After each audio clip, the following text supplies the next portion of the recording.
How would you like to change the world with your business? In today's episode, we'll be talking about how you too can change the world with sustainable and ethical business solutions. And we have Erik Olson, and he's the president of Dignity Made.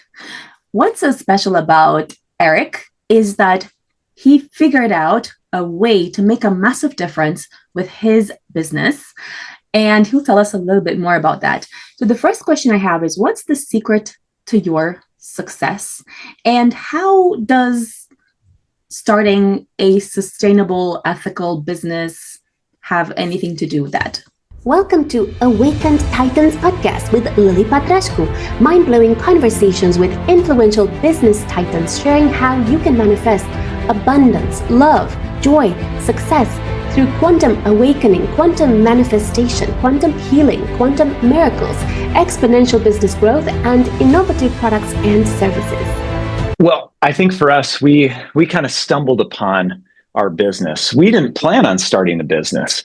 We were doing nonprofit work in this area of the Philippines, trying to help these coconut farmers until after building an orphanage and a high school and bringing them clean water, we realized there was a deeper root to the problem than we realized. And we realized this is an economic problem. They were being exploited by the coconut industry, both being treated unfair because of the pricing practices, but also because they were offered these predatory loans that were over 200% interest rates. And that's when we realized we need to pivot and we need to take this nonprofit work, which is great, but we need to add a business element to it. And that's when we created this Dignity Made, this business that had the heart of a nonprofit. And I think that was really the success is putting those two together, because I think for a lot of people, they want to know, where does my product come from? Is it doing any good, or is it actually exploiting people? Are there people in sweatshops making this? And so I think a lot of our customers, they feel really good about the purchase they're making, and they can feel that connection that they're helping somebody on the other side of the world. Thank you. Tell us more exactly about what the company does. And how do you feel it actually provides a sustainable, ethical business solution?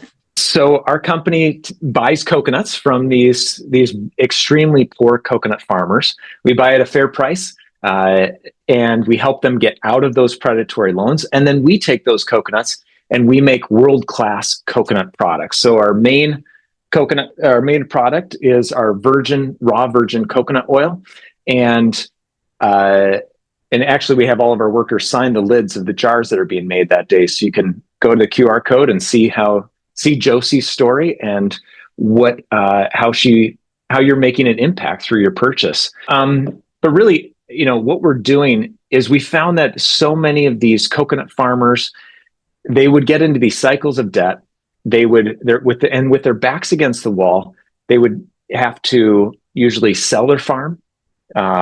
Really, it was stolen from them, or they would have to go on this long search for another job in a faraway city or country. And in the process, it would break apart the families. Oftentimes there'd be divorce, there'd be marriage issues, but that was the best case scenario. At worst, especially the women that would go, they were abused, raped, and many times they were trafficked. And so we wanted to stop this from happening. And the best way to stop it was to really help these farmers stick together so they don't have to leave their this area. And so we've helped 156 farmer families get out of this cycle of slavery and escape from really the possibility of trafficking. But then also we've hired 114 people from this coconut farming area and given them jobs. So we have job creation, and both of those are stimulating the local economy as well. Thank you. Tell me what's different about you creating the coconut products versus what's already in the market. So when we first started making coconut oil, we didn't know anything other than I'd personally used coconut oil because I heard it was good for skin and hair and cooking. But there's two main kinds of coconut oils. There's the refined coconut oil, and that's It's made from these moldy coconuts that have dirt and bugs crawling all over them. And that's why they have to be refined, bleached, and deodorized. And then the better coconut oil, the higher quality one, is the virgin coconut oil, or it's unrefined. And that's better quality, but still it has a strong taste and flavor, and it's lost a lot of its micronutrients because of the processing. We were going to just make virgin coconut oil like all the other players in the industry until we started looking at the machinery and realizing this machine gets the coconut oil up to really high heat, and that's why it loses the micronutrients and changes the taste profile.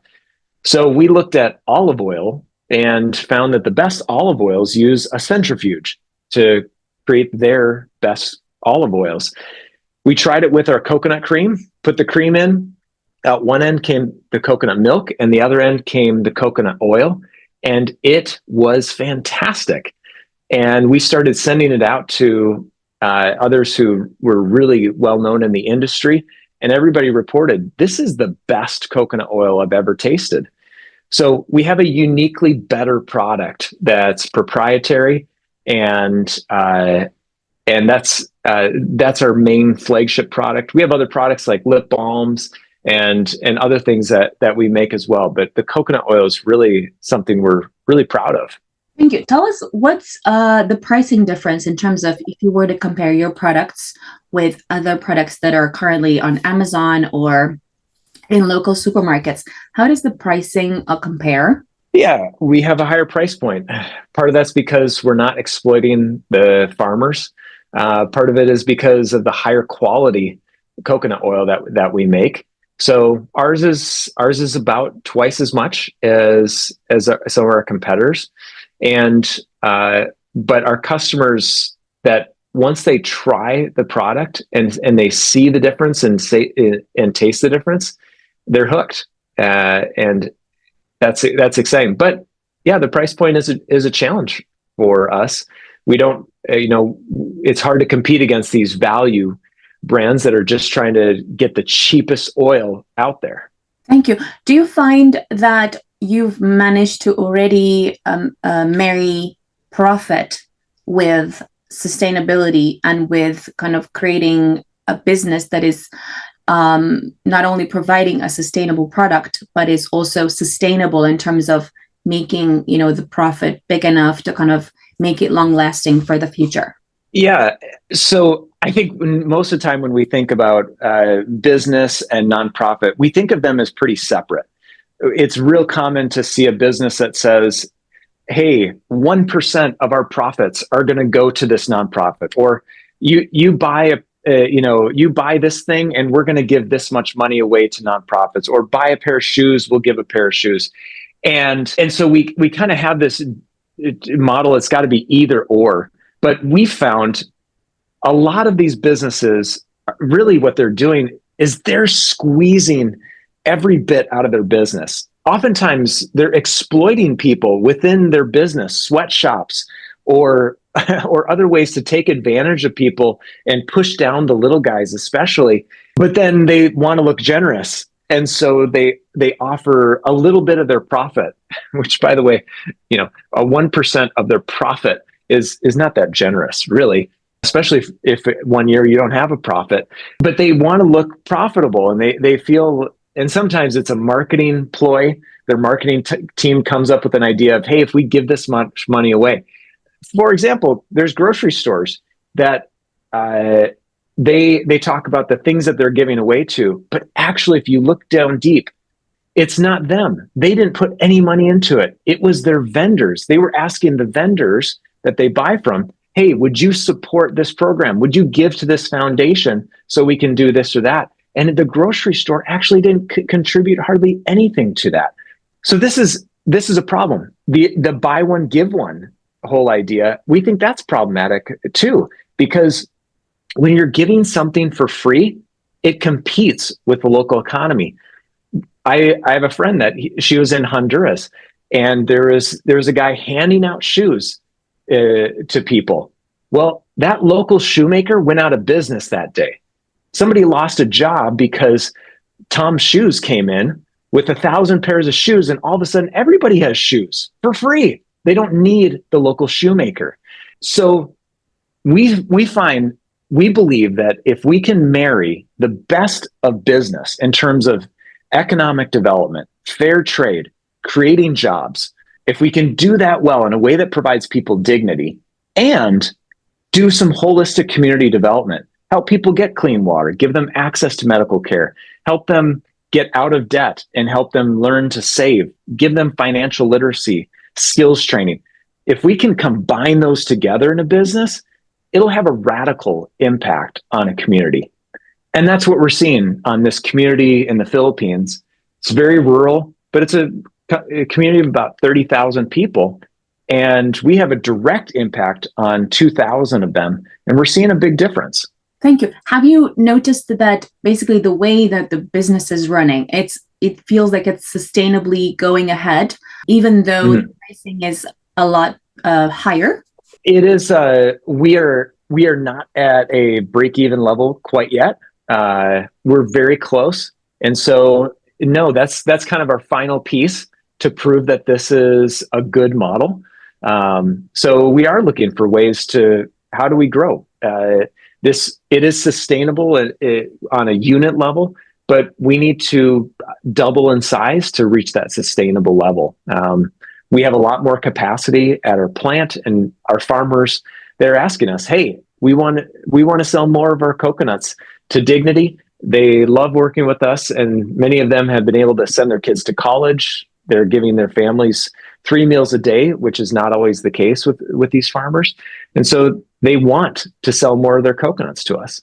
Wow, I love that. And actually, when you told us about the jar and how the workers actually sign it, I actually those when you said that, like with I really felt that. I think that people's energy, when they work with the product and they put their own energy into it, I do think that gets transmitted as well, and it can create something really special. And I do think it's a great marketing technique as well to allow people to connect with those particular workers that they are impacting. Because I think a lot of the times when you feel like you're making an impact and you can put a face to a name and you can really see the person you're impacting, I think you're more involved in the in that company and in making sure that it kind of becomes more successful, and maybe in buying some products. I actually did feel very impressed with the website, when I looked at it and the mission of it. So tell us more about how you see this kind of going ahead. What's your mission to for this company? Yeah, real quick, I'll mention. We did this to provide transparency. We wanted the customer to feel like they knew who made their jar and they could see the impact they're having. But I'll never forget the first time I had our workers sign the lids. I was there with a bunch of our ladies who do the packaging, and I was explaining, okay, so I want you to take this Sharpie marker and I want you to sign your name right here. And most of these women could read and write. Some of them we had to teach how to write their name. But I'll never forget, after they wrote it, they said, "Why are we doing this? What's going to happen?" And I said, "Well, this jar is going to go to the other side of the world, and some family is going to use this for cooking or for their skin or hair, and we want them to know that you were a part of making this jar." And all of a sudden, the women just started giggling. And in the Philippines, they cover their mouth when they giggle. And so they're all just like giggling to each other. And then tears start rolling down their cheeks and they said, wow, we are poor Filipino women in this, dirt poor area of the Philippines, to think that somebody else is going to enjoy this and have our name on our jar is just exciting and humbling. So it's fun to see the impact, the connection that my workers have with the customers, and to get those emails from customers saying, "I love your coconut oil," or "I just used your coconut oil in my cornbread last night and it was perfect." Our workers just get so excited to see that connection. So going ahead, we just rebranded. We were Dignity Coconuts, and we just rebranded to Dignity Made. So we had an overhaul, a big transformation. Those of you who are not looking at the video, I'm holding up a white jar with green and brown and blue in one hand. That's the old branding, and then the other is this bright orange with yellow and white and on it. Complete transformation. The name, the logo, the whole branding, everything is changing. It catches your attention, and it's great, but it is very different. So we feel like it finally matches who we are as a company. Dignity Made also opens us up to a lot more products instead of just coconuts. Especially when we started making lip balms, people were a little confused. So Dignity Made is just a better name for us. And that's something that we're rolling out just this month. We changed all of that. And so with that, we plan on expanding, doing more products. We have customers asking us, hey, can you make a high quality, this or that? And so we plan on expanding more products, things like we want to develop they're in the works. So coming soon are other products that we want to have on the website, Amazon, and in stores. Thank you. Tell us about if entrepreneurs would like to follow your same path of starting a business that creates an ethical, sustainable solution. Where should they start? I think there's three kinds of businesses. When I hear people talk about ethical, I think ethical is a great step, because I think there's a lot of ways that we can be in this kind of exploitative. And so ethical means treating your employees well, giving them dignity, giving them, not just saying, well, HR tells us we have to do this, but saying, no, we want to do this. We want to set up our employees well. We want to help people who never could reach having to buy their first home. We want to help them buy their first home. We want to help them build ownership. We want to help them get out of debt. We want to help them help them flourish as people. And then thinking too about your vendors. Do you have unfair power over some of your vendor relationships? Can we do this better so it's more of a win-win? How do we be more transparent with our customers? There's many of these things that I think there's this movement to be more ethical, your ESG kinds of things. And I think those are all really good. I think there's another level to that, which I would put in the category of redemptive, that you're saying, hey, there's ways that this industry is exploiting people. And actually, we want to not only just make things better and do what's right and good, we actually want to help reverse that. And so that's a lot harder, and that takes a lot more sacrifice to do that. But I think the impact is that much greater. And so I would encourage anybody who has a business or is thinking of starting a business to think, how can we actually right some wrongs here? How can we take people that are really being taken advantage of, or people that are in a really tough spot, and help them? Maybe you have a business and you want to think, hey, I could start this business in another country where things are really difficult. Maybe instead of thinking, hey, I'm going to outsource my customer service to India or the Philippines just because I want to get cheaper customer service, what if you thought of it as a way to give back? Yes, go ahead and outsource it, but make an investment in those people. Actually take that team on and treat it as your own team, and think, how do I help them? Not just outsource it to get cheap labor. Thank you. Tell us how your business helps these people who are working for you to come out of debt and to stop being exploited for trafficking and so on. Yeah.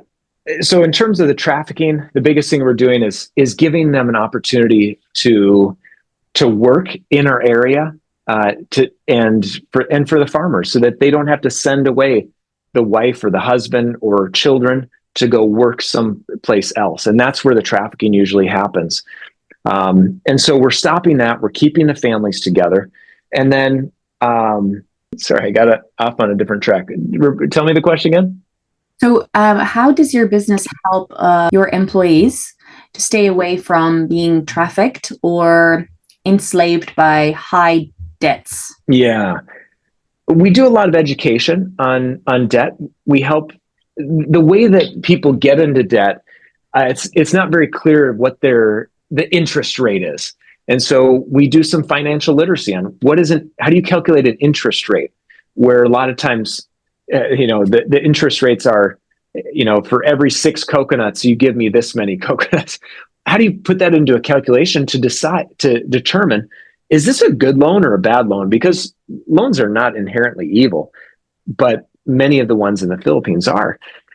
So we help them with that. With our farmers, we actually require them to get out of those predatory loans. That's a part of the process of helping them get organic certified and get out of those loans and then be one of the members in our co-op. So we help them do that. And then through education and through encouraging them to save and really giving them a vision for the future, helping them see what would it look like if instead of you were in debt and then had an emergency where your son breaks his leg and you have to go to the hospital, what if instead you had a buffer? What if instead you could actually have ownership into things and to start to have some assets? What if you could own your home instead of leasing this house? What if you, instead of having this nipa hut that gets blown over every time a typhoon comes, what if you could build a cinder block home that could withstand this typhoon? So we try to give people a different vision for the future, because then they can start building towards that. And we can help provide clear steps of how would you get there. I think that's probably the most important thing we do. Thank you. For entrepreneurs who want to start a sustainable business but don't have any funding or investors, what do you recommend they do as their first stepping stone to making or getting somehow their first $10,000, $20,000? Every business is so different, but I think some good advice I've had is to start small. Start small, do some test batches, some prototypes, and to really test. You got to test, is the market there? Is there demand for the product? I think that's one. And two is thinking through, how do I do this different? What's uniquely better about my product? I have a friend that's in marketing that he says, different is better than better. And I think a lot of times we think, well, how could I do this better? What's a better product I could offer? But most people, they don't get super excited about a better product. They get excited about something that's very different. So how do we take the same spin on something that could be a little better, but instead make it very different? And I think it's getting out there and putting your idea in front of people, getting advice from other business leaders, getting advice from mentors. Is this a good idea? And the biggest thing is getting customer feedback. I wish we had done more of this in the beginning, because I think it would have made things go a lot faster. But I wish I had taken 1,000 jars to a college campus or to some kind of event just to talk to customers and get it in front of customers more. I think I would have figured a few things out early in terms of our packaging and size of jar that people would have wanted if I had just spent more time on the front end. We learned lessons the hard way throughout the process, but getting in front of customers, getting their feedback and seeing, does this really solve a problem for customers? Why is it so important to you to do this particular business and this particular mission? For me, it's about the people. We have 347 families that their life is completely different. They went from, most of these families in this area, they have less than a 6th grade education. They their home is this nipa hut, think thatched roof and thin walls made of palm branches, and many times they're skipping meals or skipping a whole day of meals because there's not enough rice, fish, or coconuts. And many kids are having to drop out of school because they're having to help provide for the family. And there's issues of the unclean water is causing a lot of medical issues for our people. A lot of people that get sick. 58% of the children at any given point have diarrhea issues because they're not drinking clean water, or because the latrines are too close to the drinking water. So there's a lot of issues, and now for these, at least for these 347 people, their life is completely different. They're drinking clean water. They have savings. They have their kids are in school. Their kids are graduating from high school at record rates, and even going on to college, which the idea of coconut farmers sending their kids to college, that was laughable 10 years ago. Now, nobody would have thought that coconut farmers could send their kids to college. That was only for the upper elites. And so we're seeing this great transformation, and it's exciting to see these people, and it's exciting to see the ripple impact. We're seeing dozens of other businesses that are popping up around the area. The guy across the street, he started a restaurant because all of our workers, they used to go home for lunch. The guy 4 doors down, he saw an opportunity to sell construction equipment because for a while we were buying concrete and shovels and wheelbarrows an hour away. A gas station popped up a half a kilometer away from us because they saw we had to drive an hour away to get gasoline. So all these businesses are popping up because it's stimulating the local economy and because our business needs to buy things. And until now, everything was either an hour or 2 hours away that we had to buy things. So it's exciting to see the direct impact for these families, as well as the byproducts that our business is having, because we chose to put our business in an undeveloped area right next to where the coconut farmers are. Wow, that is very fascinating. I'm very excited to have you here on this podcast to hear more about all of this very impressive business that you've built. And I'm rooting for you to make sure that it's working out well. And stay tuned for the next episode. But actually, before that, tell us where entrepreneurs can find you. Yeah, you can go to dignitymade.com. You can also find our coconut oil on Amazon, Dignity Raw Coconut Oil. Follow us for more interviews with world's most influential business titans, providing you with the insights to awaken to your full potential, so you can get paid to be yourself, find true happiness, and manifest anything you desire.